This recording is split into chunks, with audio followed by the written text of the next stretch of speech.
Hey guys, we are back with some more Salt Lake City Lakers franchise mode, and in this one we have the start of the offseason. We got kicked out in the first round by the Chicago Blackhawks in the last one. We had one good game, but other than that, they pretty much swept the floor with us, including game number 1, game number 2, game number 4 as well, and then game number 5 wasn't pretty either. So basically, no one was really good in that series. Plekanec had 4 assists, but other than him, really no standouts. So before we get into the draft, we are going to check out all the contracts that are expiring. We have Nelson, who's expiring, who does not want to re-sign. So I would really like to re-sign Nelson, but I don't want to overpay for him. So I think we'll let him walk to free agency, but I definitely want to go back after him. As for Benning, maybe, but I want to keep my options open, so I'm not going to re-sign him right now.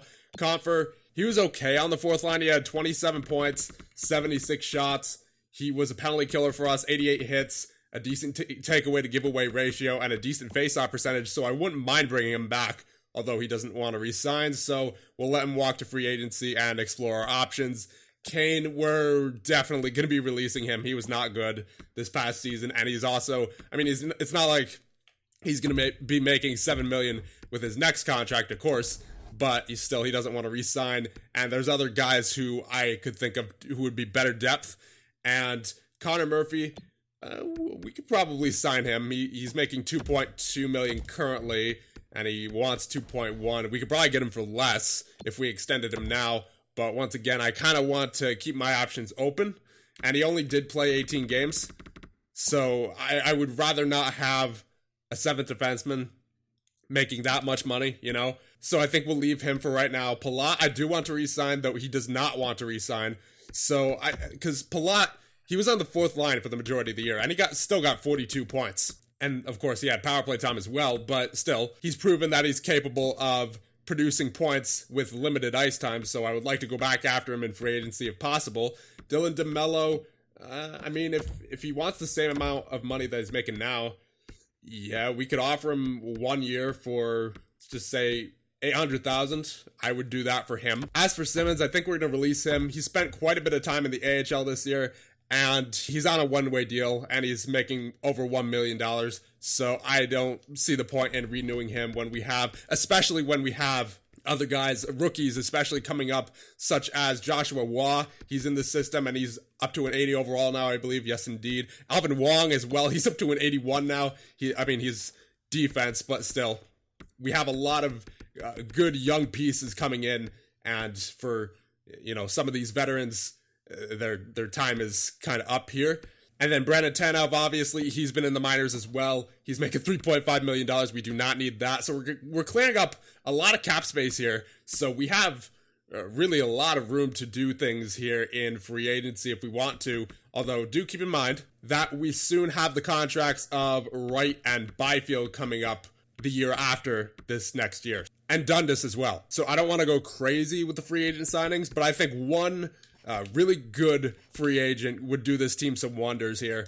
So I don't want to be committed to anything right away, because obviously we have 2 good elite centers in Byfield and Wright, who will hopefully get a jump in the offseason. And then as for our defense, we have Dundas, we have Goddard, we have Fleury, who is our captain, and he's still solid defensively. Even though he didn't have the greatest offensive year, he's still a pretty solid defenseman.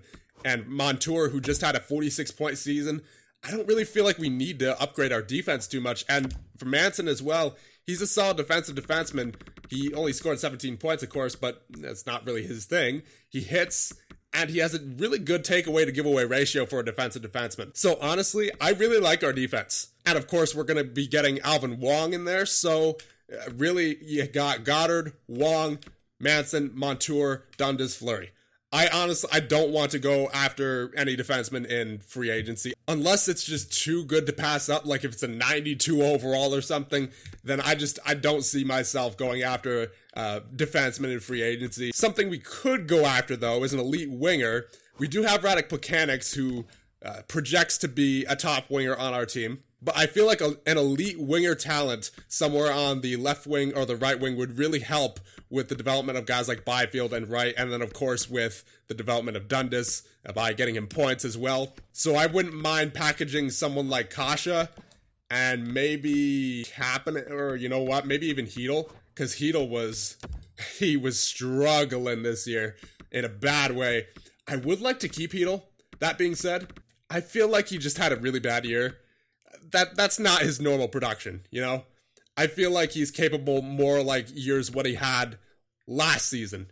54 points in 69 games. That's what I expect out of Hedel. Not whatever he did this year. That's just atrocious. I mean, I don't know what happened to him, but I'm just hoping that for Hedel, that it is just a one and done thing, that he gets back to his normal self. So presuming that we don't trade Hedel, I wouldn't mind trading Kasha and then maybe a prospect and a pick for an elite like 89 or 90 overall winger. I think that would really help us. And unfortunately, Edmonton did actually make the playoffs. I mean, I know I kind of acknowledged that in the last one, but I didn't really think about the draft pick until after I did the recording. So unfortunately, Edmonton's draft pick is not going to be in the lottery. I don't know how they came back from last to the Pacific. They must have made a huge run in the second half of the season and must have just made the wild card or something. But luckily, they did lose in the first round to the Vancouver Canucks, so their pick will be better. So we should have two good first round picks that are both in the middle of the first round. So I would imagine we could get a couple of really good players out of the draft with those two picks. And that being said, let us simulate up to the draft. Dylan DeMello has re-signed, and the playoffs are complete, and the Stanley Cup champions are the Buffalo Sabres, and the Calder Cup goes to the Belleville Senators. So now we're going to take a brief look at the awards. The Stanley Cup, of course, goes to Buffalo. The President's goes to Washington for a second year in a row. The Clarence S. Campbell Bowl goes to Vancouver, and it was Vancouver versus Buffalo in the final. The Art Ross goes to Tyler Seguin. The Hart also goes to Seguin. The Norris goes to Quinn Hughes. The Lady Byng goes to Pasternak. The Calder goes to Gustavo Reed on the Columbus Blue Jackets, the first overall pick last year, I believe. And the Conn Smythe goes to Jack Eichel. The Vezina goes to Vasilevsky. The Jennings goes to Olmark. The Masterton goes to Zaboral. The Jack Adams goes to Genoway of the Kings. The Selke goes to Kopitar. The Ted Lindsay Award goes to Seguin. The Maurice Richard goes to D. Kunitz of Columbus. And the draft lottery, the Montreal Canadiens stay in first as they get the first overall pick. Arizona moves up to 2, while Nashville stays in third, and then Winnipeg drops down to 4th. Then it's Vegas, Dallas, Pittsburgh, Rangers, Islanders, Anaheim, San Jose, Columbus, New Jersey, Detroit, and New Jersey via Boston. Retirements, we have Patrick Marleau retiring, Stahl, Getzlaf, Kovalchuk, Pavelski, Perry, Krejci, Weber, Carter, Neal, Yandel, Green, Lucic, Radulov, Gagne, Cogliano, Anisimov, Stafford, Niskanen, Vlasic, Sutter, Grabner, Stewart, Ennis, Demers, Smith.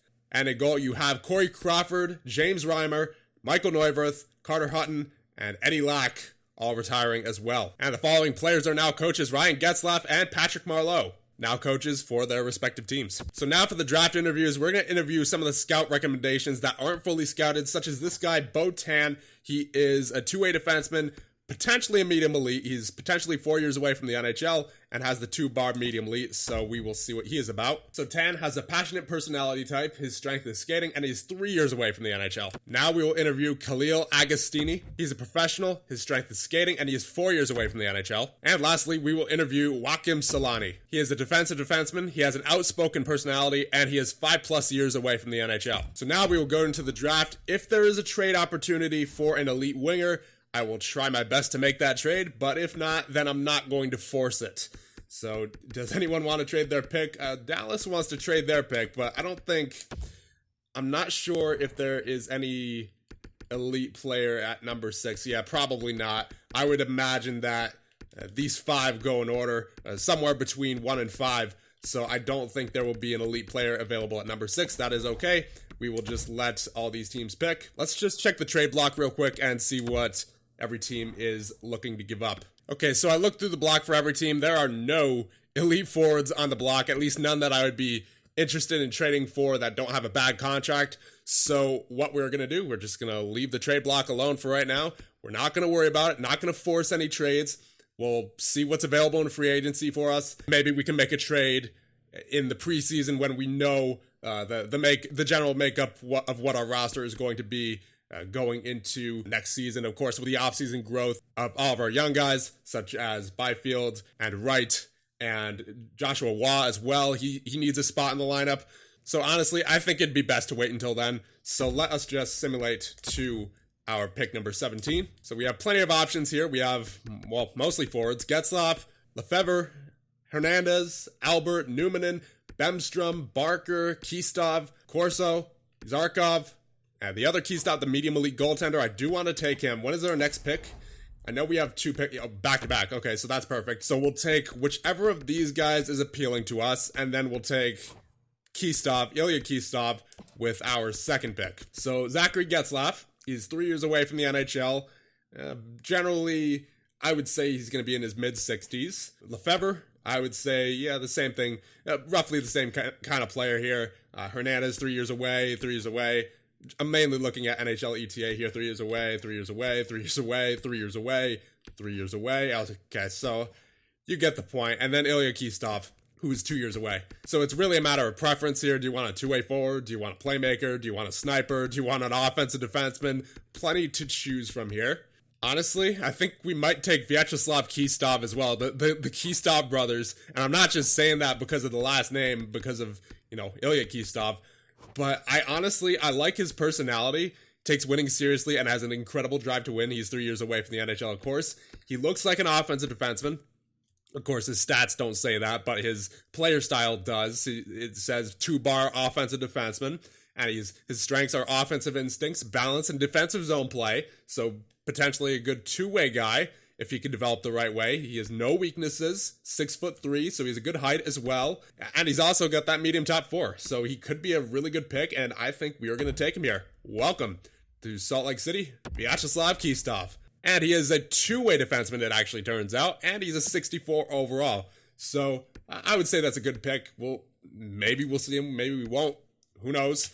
But nonetheless, it appears we are about to have two Kistovs here, as we took the defenseman Kistov, and now we're going to take the goaltender, Ilya Kistov, as well. He has A- in basically every category there in reflexes, puck control, and athleticism. His strengths are his glove hand, his angles, and his puck handling. No weaknesses. He is 19, but again, it is important to note that he's pretty close to the NHL. He's 2 years away, and he also has that medium elite. So welcome to the Salt Lake City Lakers, Ilya Kistov. And he is a 71 overall medium elite. So that right away, that is some pretty good value right there. And he should be NHL ready within, as it said, the next couple of years. So we'll see what kind of development he gets. And hopefully the Kistov brothers, I know they're probably not brothers just given that they had different countries next to their names. But still, I would like to see both of them make the NHL someday, and hopefully it's for us. I think here with our second round pick, we'll take a chance on Jerome Gaudette. He is a two-way defenseman, and he has a 2-bar medium elite, so he may or he may not be, and he's 4 years away from the NHL, so we're taking a risk here. But if he does turn out to be a medium elite, then it'll be worth it. And it's not like there's any other guys of value who are available right now anyway. I've looked through, and really, there's not much besides some low top 4s, low top 6s. You can find those anytime. So I think we're just going to take a stab at Jerome Gaudette. Welcome to Salt Lake City. He is a medium top 6. So we struck out on that one, but that's okay. We have a plethora of medium elite defensive prospects anyway. Or defense, well, some of them aren't even prospects at this point. They're main roster players. So other than this 3-bar medium elite goaltender, who I'm not really interested in, to be honest, there's nothing. Nothing. Until a low top 9 forward in Lupul. So we may as well just take Lupul here. And then honestly, I might, for the first time in a while, sim the entire draft. We'll just take a good name. Taratukin, yeah, sure. Welcome to Salt Lake City. He is a low top 9. Yeah, I'm not going to spend too much time on this. Let's just take scout recommendations from here on out. I'll take Raphael Blackburn here. And he is a low top 9 sniper, 55 overall. And this should be our last pick here. Here, I will take Zachary Olczyk because he's a scout recommendation. And, ooh, okay. Medium elite goaltender. So, obviously, He's a long ways away from the NHL, but he's medium elite when we didn't have him scouted at all. So, impressive pick right there by the scout. Good recommendation there. So, welcome to Salt Lake City. Kistov, Gaudette, Lupul, Taratukin, Blackburn, and Olczyk. So, I'm just going to do some roster cleaning here. We don't need Prokorin. We do not need Bergfors. I'll sign Langlois because he's got that low top four there. Simmons, we will release. Tanev, we will release. Kane, we will release. Comfort, for right now, we will release, though I would not mind going back after him in free agency if we need him. Same goes for Palat and Nelson. So it appears none of our RFAs want an extension here, so I'll just release the guys who I know I don't want back here. Andronov, Paul, I don't think we need him. Ovechkin, he's 63 overall, 22 years of age, medium bottom six, I don't need him. Semenov, how's he done? You know what? He's a pretty good point scorer there in the AHL, 63 points in 82 games played. Good defensively, so yeah, we'll sign Semenov. Lucas Edmonds, 21 goals, 18 assists. How's he defensively? Yeah, he's pretty good defensively. We'll sign him as well. And of course, we got to sign Coco because he's got that medium elite. We'll release Hutchinson for right now. Brossoit, we will sign if he wants a reasonable amount of money. And yes, he does. He wants pretty much the minimum amount. We will give him just that. And as for Shesterkin, he wants 6 years for 6.175. So I think he's worth it, honestly, but I don't want to be locked into him long term because he has had some pretty good success here. Just that one little playoff run this past year was a bit concerning, but I will be giving him the benefit of the doubt. I think he can have a bounce back year in the playoffs next year. And obviously, he had a pretty good year in the regular season last year as well. So there's no reason why he shouldn't be able to bounce back from that. So we'll give him 3 years at 5.9. So Benning, what does he want? He wants 2.4 for the next 2 years. And Murphy wants 2.1 for the next 2 years. I think we'll release them for right now. If we can't find anyone better in free agency, we will pick them back up.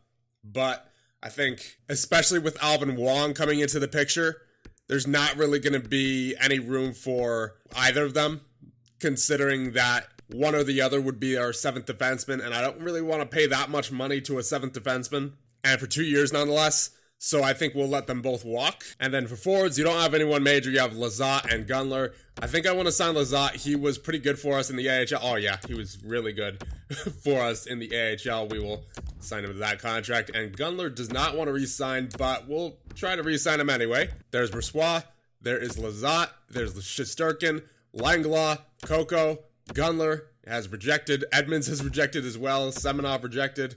Wow, what is with the RFAs here? Usually they want to extend. So I'll give all of them one more offer. I'll give Gunler $950K for 1 year. Edmonds, I will do the same thing for. And Semenov as well. So hopefully Gunler signs for that. If he doesn't, we might have to tender him a qualifying offer. Edmonds and Semenov don't matter as much. But I'm hoping we can get Gunler back for sure. And now we may as well sign Alvin Wong. He's an 81 overall at 19 years of age. What a beast. Gunler rejects.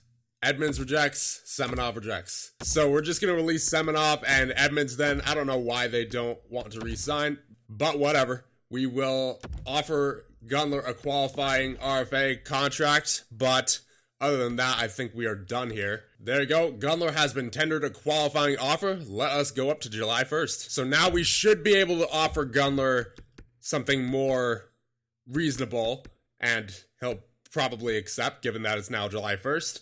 So let's just give him what he wants here, $775,000 for 2 years on a two-way deal. So before we take a look at free agency, let's look at our roster and see what holes we need to fill. We obviously have 2 goaltenders. Do we have a backup in the minors? Yes, we do. Bednar should grow a little bit, so he should be a serviceable third-string goaltender next year. On defense, you have Dundas, Fleury, Manson, Montour, Goddard, Wong, and then DeMello and Lambos as well. So I think we're set on defense as long as there's no 90 plus overall defensemen in free agency, because I do want to give the chance to Lambos, presuming he's ready. There's Wong as well, there's Goddard, there's Montour, Manson, Fleury, Dundas. All these guys are pretty solid, so I feel comfortable with our defensive core. And at forward, you have Burakovsky, Faxa, Kapanen, Kasha, Wright, Hedl. Ooh, Hedel's down to an 83 overall. That is unfortunate. He went from an 86 to an 83.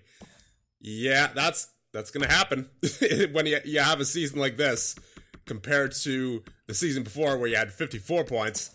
Yeah, that's not ideal. Mechanics 83, Byfield. Wow. Byfield's an 81 now as well. So Byfield went from an 83 to an 81. If he doesn't grow pretty significantly over the offseason, I think we're going to have to consider trading him because it's just been so many ups and downs with Byfield, mostly downs as far as his development goes. Last year was pretty good given his 50-something point season. Yeah, 52 points. But other than that, his development has been a little disappointing. Actually, very disappointing, I should say. Aston Reese, 80. Joshua Waugh as well. He's coming up, so got to give the chance to him. Then there's Gunther, who may grow as well up to an 80 overall. So that's 10 NHL-ready forwards. So I'd say we could go into free agency and maybe pick up a star winger, if there is one. And if we do have to trade Byfield, I think we should wait until after the offseason jump just to see, once again, if he's able to grow anymore. If he doesn't grow, then we will most likely have to trade him. But with all that being done, let's go into free agency and see who we can find here. Well, you want to talk about a star winger. Here you go. Mitch Marner, 91 overall, 63 assists last year, 29 goals. He is insane. The only thing that I don't really like about him is that his pro scout assessment isn't favorable. As a matter of fact, he does not fit into our scheme at all.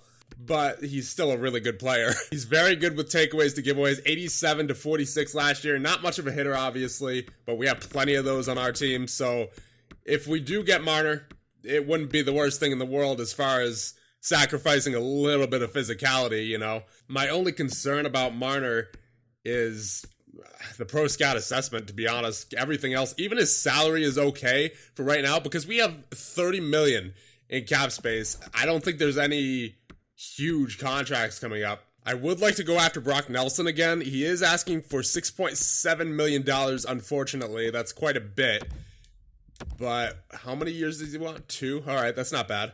But I think I'd rather go 1, to be honest. So if we could take him maybe to $7 million for 1 year, I think that would be good for Nelson. And now it's just a matter of, do we want Marner? He wants 7 years. That would take him till he's 34 years of age. Honestly, for a player like Marner, that's not such a big deal, given that he's only 27 right now, and he's in his prime, and he's probably not going to be going anywhere anytime soon as far as his overall goes. So I'm not going to make any decisions on that now. You guys got to let me know because it's a pretty big decision, bringing someone like Marner on. We do have to consider if it would handcuff us in the future, but at the same time, we have $30 million in cap space right now. Getting Marner right now would only bring us to the cap floor, believe it or not. But, of course, my worry is next year when we have to sign players like, once again, Dundas and Shane Wright. On defense, there's Provorov, Sanheim, Ekholm, Dunn. Once again, I don't feel like we really need any of these guys, considering that our current defensive core is pretty good as it is, and also considering that we have plenty of young defensemen who we need to give time to. I don't think we need any of these guys. And as far as goaltenders go, you have Grubauer, Kemper, Parsons. I'm fine with Shesterkin for right now. So really, it's just debating between Marner or no Marner. Now, I'm pretty sure I know what you guys are thinking, but just to be sure, let me know what you guys think in the comments, because this would be a potentially franchise-changing signing here if we were to get Marner. And when I say franchise-changing, it could be in a good way or it could be in a bad way, depending on what happens with the contract situation. And with that being said, I will end this one off here, and I will see you guys in the next one.